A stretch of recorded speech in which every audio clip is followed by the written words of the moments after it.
Bom dia, saudações a todos os ouvintes da Universitária FM. Eu sou Bosco Arruda, professor titular aposentado do Departamento de Engenharia de Produção da UFC, e este é um programa de iniciativa da ADUF, Seção Sindical do Sindicato Nacional dos Docentes de Nível Superior Andes, SN, cuja diretoria de assuntos de aposentados eu tenho a honra de ter assumido na gestão 2023-2025, a ADUF nas lutas, que tem na presidência a ilustre e combativa professora Irenísia Oliveira.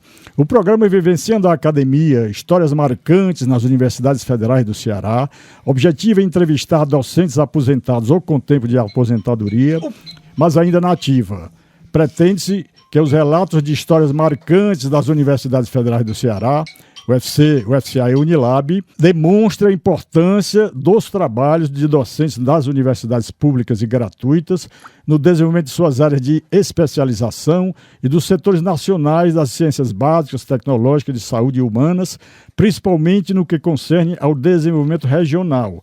A entrevistada de hoje é a professora titular aposentada do Departamento de Sociologia da UFC, Júlia Maria Pereira de Miranda Henriques, graduada em Comunicação Social pela Universidade Federal do Ceará em 1971, com 2 especializações, uma na CIESPAL, Equador, concernente à preparação básica do jornalismo científico em 1972, e outra em Comunicação Social da UFC em 1977. Possui mestrado em Sociologia também pela UFC em 1985, doutorado sanduíche em Sociologia pela Universidade de Brasília e a Universidade de Montreal em 94, e 2 pós-doutorados, um pela Universidade de Louvain, La Neve, da Bélgica, e outro pela Escola de Altos Estudos em Ciências Sociais de Paris. Atuou como pesquisadora do CNPq e tem apresentado vasta produção acadêmica em pesquisa, ensino e extensão nas temáticas de religião, política, imaginários sociais e arte. Coordenou o Núcleo de Estudos da Religião, Cultura e Política, NERPO, da Universidade Federal do Ceará. Bom dia, professora Júlia, obrigada pela participação nesse programa. Antes de iniciar essa entrevista, eu pediria para fazer um minuto aqui da greve, colocando algumas questões para o grande público que nos assiste. Com certeza, professor. Que seria com relação, primeiro, hoje, 19 de abril, o Dia dos Indígenas. Então, a nossa homenagem a essa grande, nossos ascendentes, né, que foram vitimados por um processo de colonização imperial, europeia e cruel em todas as 3 Américas, né, América do Sul, Central e América do Norte. E segundo, nós estamos, mais uma vez aqui, enfatizando, aqui estamos em greve unificada de docentes, servidores e estudantes em 61 universidades e institutos federais de educação no Brasil. Por quê? Porque nós estamos com defasagem salarial grande e solicitando um reajuste salarial de 22% até 2026, reformulação da carreira docente, que prejudicou muito os novos docentes, e as condições de trabalho, que é de infraestrutura e bolsa de estudo, que é preciso recompor no orçamento da educação, que tem sido tão rebaixado, vilipendiado nas gestões anteriores, desde do Temer ao ex-presidente inominável, que reduziu bastante essa questão da educação, que não interessa à extrema-direita, aos fascistas, aos nazistas, que as pessoas tenham educação e sabedoria, porque ela é a base do processo libertário. Então, voltando, professora Júlia, eu gostaria de iniciar essa entrevista bate-papo com a seguinte pergunta: onde nasceu e estudou até a tua formação pré-universitária? Bom dia, professor. Bom dia ao Zé Raimundo, nosso assessor aqui tecnológico. Enfim, 3 coisinhas antes de responder objetivamente às suas questões. Em primeiro lugar, eu gostaria de parabenizar a diretoria da ADUFS e ao senhor, a quem eu peço permissão aqui para frente de chamar de você. Por favor. Parabenizar pela iniciativa de destacar o trabalho de vários de nós que juntos tecem essa rede de conhecimentos, de feitos, de conquistas e de descobertas que tem marcado a trajetória, a vida, a existência, digamos assim, da nossa UFC. Em segundo lugar, mas não porque seja menos importante, de juntar-me a você na saudação aos nossos povos originários. Não vou me abster de continuar falando sobre eles, porque senão eu falaria até o final do ano. E, em terceiro lugar, afetivamente o mais importante, É que eu cheguei a me emocionar quando entrei ali no portão que divide a Faculdade de Arquitetura, o museu e a rádio, lembrando do meio século que eu passei fazendo esse caminho até aqui, essa esquina, esse Carrefour aqui do Benfica. Eu sou cearense, uma cearense do mundo, na verdade, porque fui criada para fazer os meus limites do mundo, através do conhecimento, de viagens e de estudos de pesquisa. Enfim, meu pai era engenheiro, diretor do Denox por 24 anos. Para ele, o conhecimento científico, a arte, a música, aliás, todas as formas de arte, eram fundamentais na formação dos filhos. Então, acho que ele me influenciou bastante em relação a isso. Estudei, na minha época era primário, secundário e científico. Fiz o primário no Colégio Cristos, o ginásio no Colégio da Imaculada Conceição. Sim, das freiras. E o científico no Colégio Batista. Fica clara aí a minha convivência com religião desde cedo. Passou do católico para o protestante. O Cristos, um laico quase católico. O Batista, protestante de missão. E o Imaculada Conceição, católico confessional. Freiras, né? A universidade tem sido a minha casa, digamos assim, desde cedo. A senhora tem professora que a influenciou bastante nessa sua trajetória? Não? Felizmente, eu tenho tido a oportunidade de ter. Ao longo da minha trajetória, eu tive encontros absolutamente fundamentais para a minha formação. Eu gostaria de lembrar, eu fico meio nervosa, por incrível que pareça, os que me conhecem, mas eu não gosto nem de microfone e nem de câmera. Mas aqui é um bate-papo, a senhora fica tranquila. Pois é. Então, eu queria dizer que tive a oportunidade, sim, felizmente, ter tido o meu caminho cruzado com intelectuais locais, eu me lembro bem, e deixo registrada o encantamento com os colegas. Primeiro foram professores, orientadores, e depois colegas e amigos, professores Manfredo Oliveira, professor de Ataí Bezerra de Menezes, entre outros. Eu vou lembrando e farei justiça, eu não gosto de nominar para não então deixar você foi aluna deles, né? Do professor de Ataí, fui aluna na graduação, fui aluna no mestrado, orientanda no mestrado. Ótimo. Do Manfredo. Manfredo é uma pessoa por quem eu tenho a maior admiração, como intelectual, sobretudo, como pessoa. Manfredo me ajudou muito em várias ocasiões. Manfredo esteve presente na minha vida em várias ocasiões. Manfredo foi meu professor no mestrado. Manfredo foi a pessoa com quem eu discuti a tese de doutorado quando eu estava no Canadá e vinha sempre aqui. E o Manfredo esteve na minha banca de doutorado na Universidade de Brasília. E temos algumas citações mútuas em trabalhos. Também gostaria de saber como é que você avalia a tua contribuição e de tua equipe de desenvolvimento acadêmico, normalmente a gente trabalha em equipe na universidade, né? Nos campos de pesquisa, ensino e extensão, e o impacto dos trabalhos que desenvolveram na UFC e para o desenvolvimento regional, no seu caso aí para a conscientização, né, da população via sociologia, né? Eu gostaria só de fazer o link, porque eu estava falando de profissionais que me deram o prazer de ter atravessado o meu caminho e de ter deixado uma contribuição grande. Falei dos locais que permanecem meus amigos, mas eu tive uma influência muito forte. Influência não é bem a palavra, mas eu estive em contato riquíssimo com o meu orientador na Universidade de Montreal, o professor Jacques Gramaison, que Jacques Gramaison era um intelectual absolutamente admirável também. Lhe rendo homenagens póstumas aqui. Professor Jacques Gramaison, da Faculdade de Teologia da Universidade de Montreal, onde eu fiz 2 anos do meu doutorado. Era um sociólogo, era padre também, tal como o Manfredo. O professor Michael Louvi, né, colega Michael Louvi, que vocês devem conhecer, sobretudo o pessoal da diretoria da ADUFS. Michael Louvi, que foi o meu tutor em um dos pós-doutorados, o que eu fiz na Escola de Altos Estudos em Ciências Sociais em Paris, sobre meus trabalhos.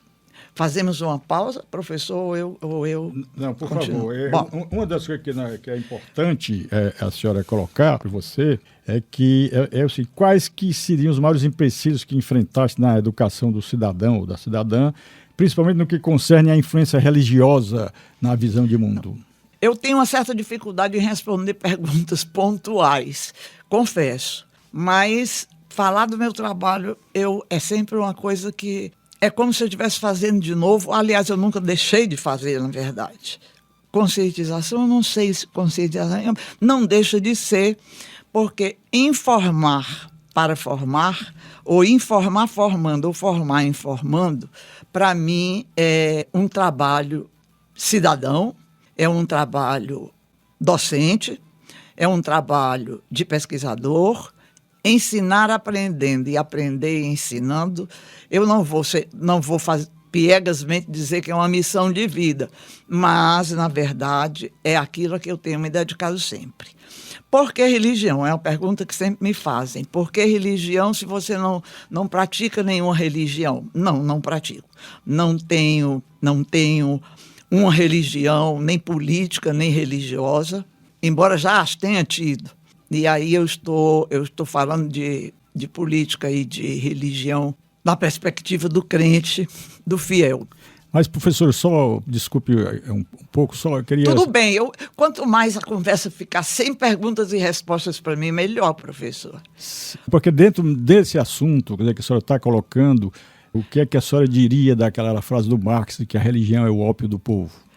Professor, me desculpe, mas eu acho que não é uma boa oportunidade para eu falar sobre a concepção de religião no Marx e assim a partir de uma frase extraída, aliás, uma frase mas uma frase que tem sido muito mal interpretada, porque é interpretada à revelia da leitura do Marx, à revelia dos grandes intérpretes e continuadores da obra marxista.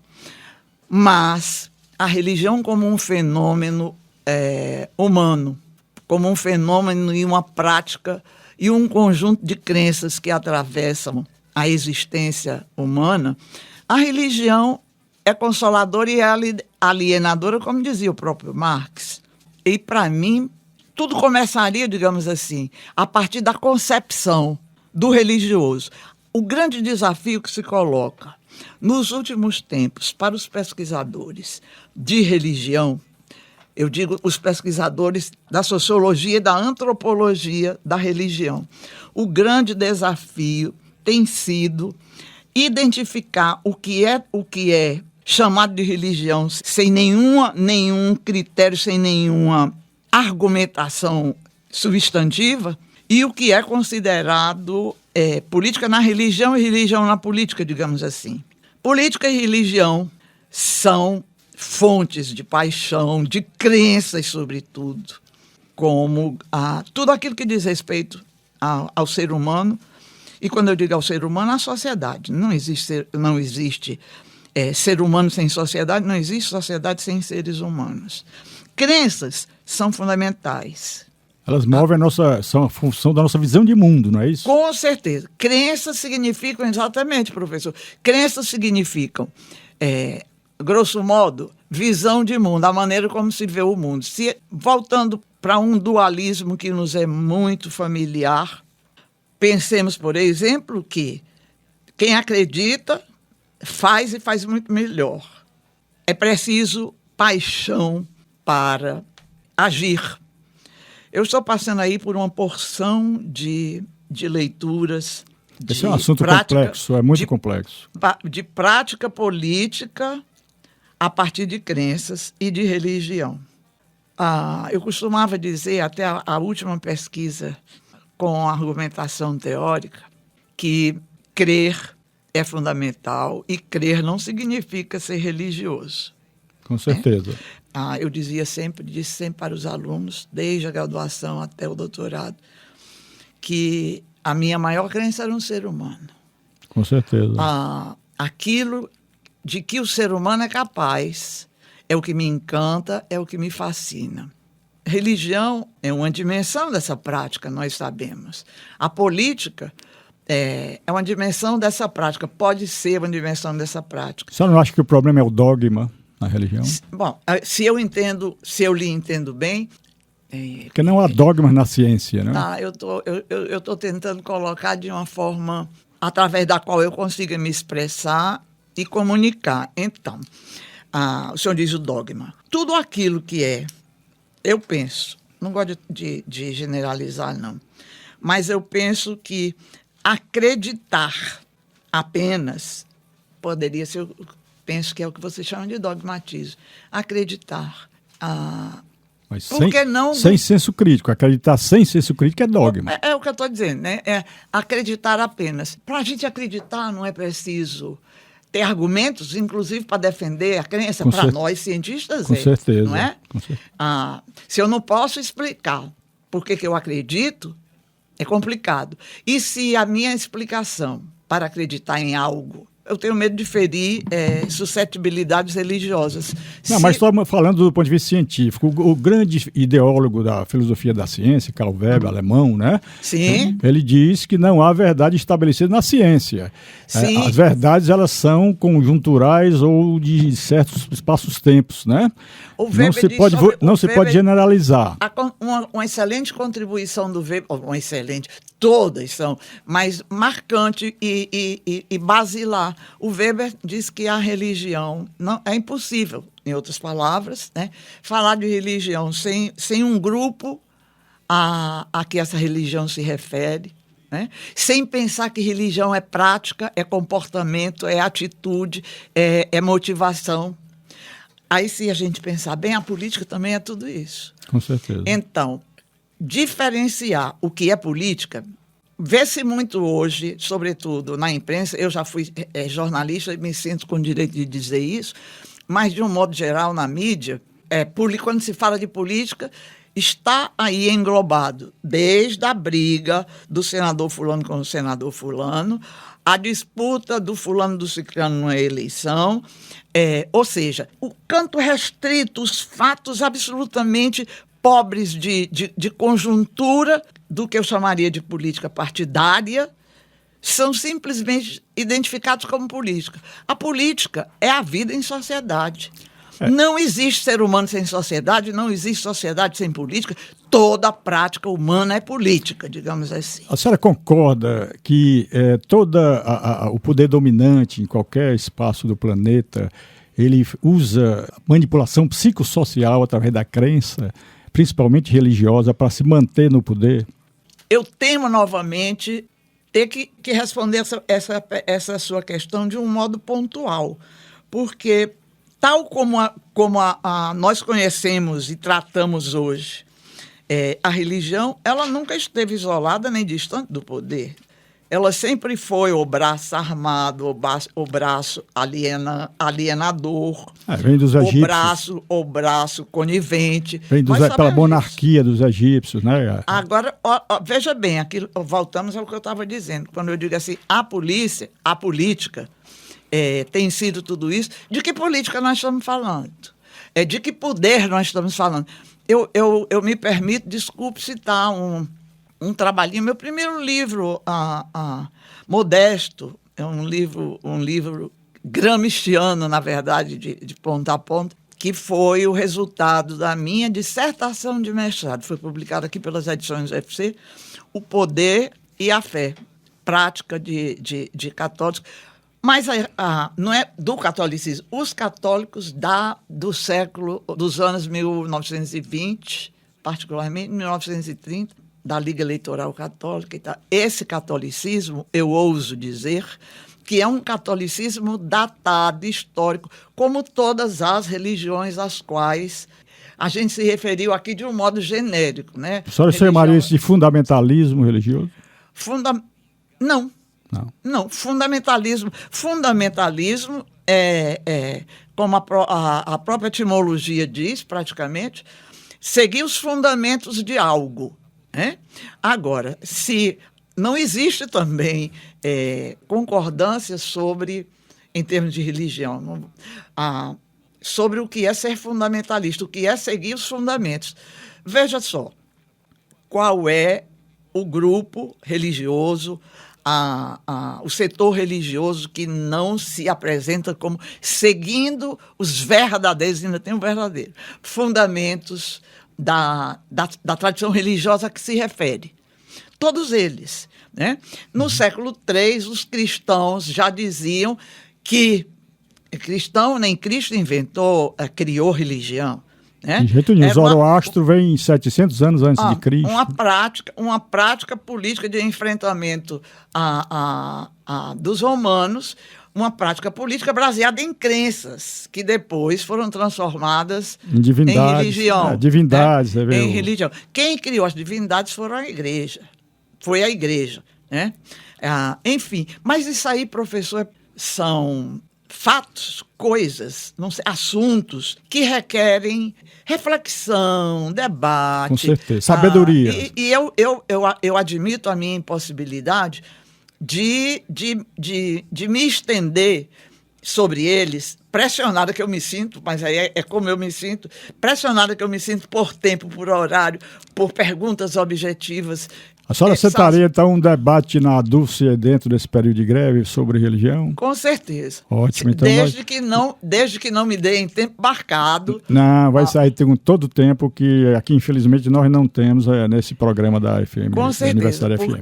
Porque o que me levou a me aprofundar no estudo das religiões é a religião como fenômeno, a religião como crença, a religião como elemento de prática política, inclusive. O que me levou até essa, não é nem temática, até esse universo das práticas humanas e sociais, foi exatamente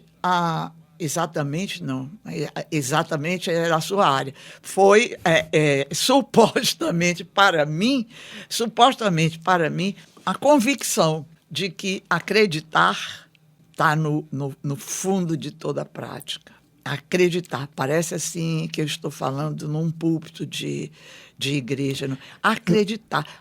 Sem acreditar, nada que se faça tem sentido. Faz sentido. Mas, olha, e acreditar que a sociedade, a visão de mundo, para voltar à questão da visão de mundo, acreditar que a visão de mundo deve ser igualitária, inclusiva, respeitadora de diversidades, de diferenças. Isso faz muita diferença. Na política tucur, vai acabar se refletindo lá na briga dos dois senadores a qual eu me referi emblemática e sarcasticamente. Professora, só por conta do avançado do tempo, eu vou fazer uma última pergunta e aí espero que no debate que a gente possa fazer mais longo, a senhora, eu fico toda essa sabedoria que a senhora tem de estudo. Nada, porque são assuntos muito complexos. São complexos, mas eu teria uma afirmação e queria o comentário mais rápido da senhora. Vou tentar ser que é o seguinte, a senhora vai ver aí no meu livro que eu coloco a dignidade humana como uma característica do sistema orgânico complexo. Eu defino pela teoria de sistemas o que é um sistema. Deixa eu só entender a primeira pergunta. A divindade humana... Dignidade. Desculpe. A dignidade humana... Eu só penso em religião. Ela está em cada um de nós, sistemas orgânicos complexos, que somos cibernéticos. O que é um sistema cibernético? É o que exibe a aprendizagem, né? Nós somos o sistema cibernético mais complexo da fauna planetária, né? E a gente precisa de ter um potencial enorme. A neurociência está mostrando que, no máximo, a gente usa 5% do potencial do nosso hardware. Como, aliás, quem entende de computação, quando se implanta uma plataforma computacional, às vezes o pessoal como pegar um iMac para fazer as 4 operações, quando ele tem um potencial enorme para resolver uma quantidade enorme de problemas. E no nosso caso, a gente tem um potencial enorme de chegar à sabedoria, que é o que nos dá equilíbrio psicossomático e que nos dá a paz, coesão social, que nos daria a paz mundial e todos vivermos felizes e solidários, independente de raça, de etnia, de cor, de preferência sexual, né, como se coloca hoje no mundo moderno. O que é que a senhora diria sobre a minha afirmação?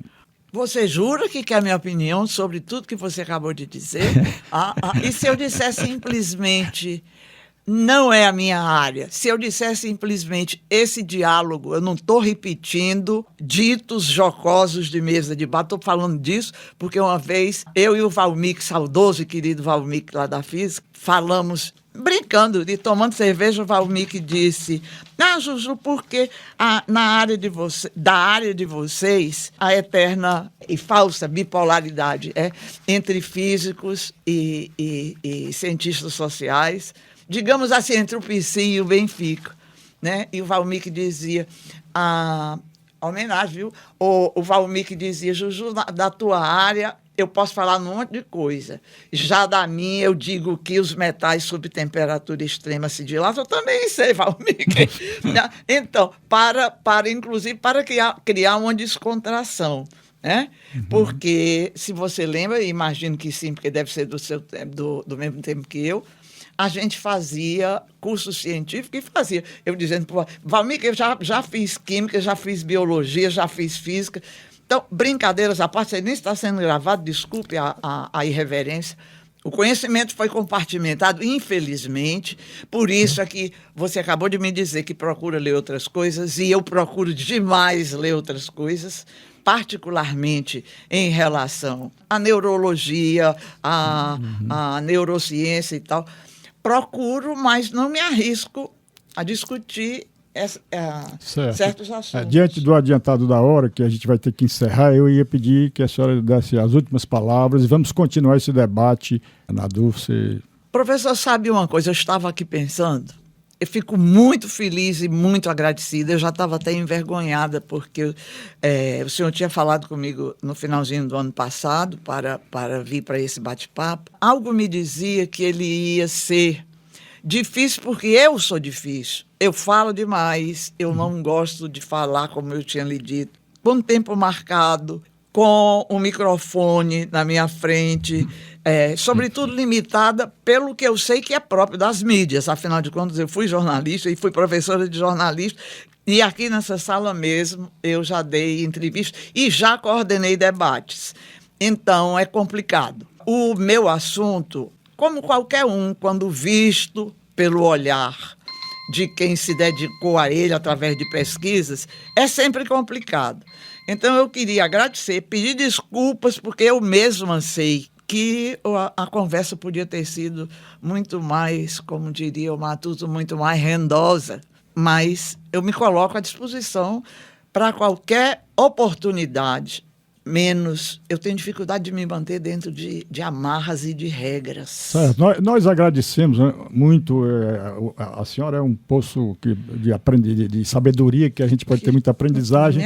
E todos os ouvintes da Universitária FM certamente vão saber usar esse conhecimento. Muito obrigado. Mais uma vez, muito honrada e muito obrigada pelo convite. E me desculpe se não correspondeu às suas expectativas.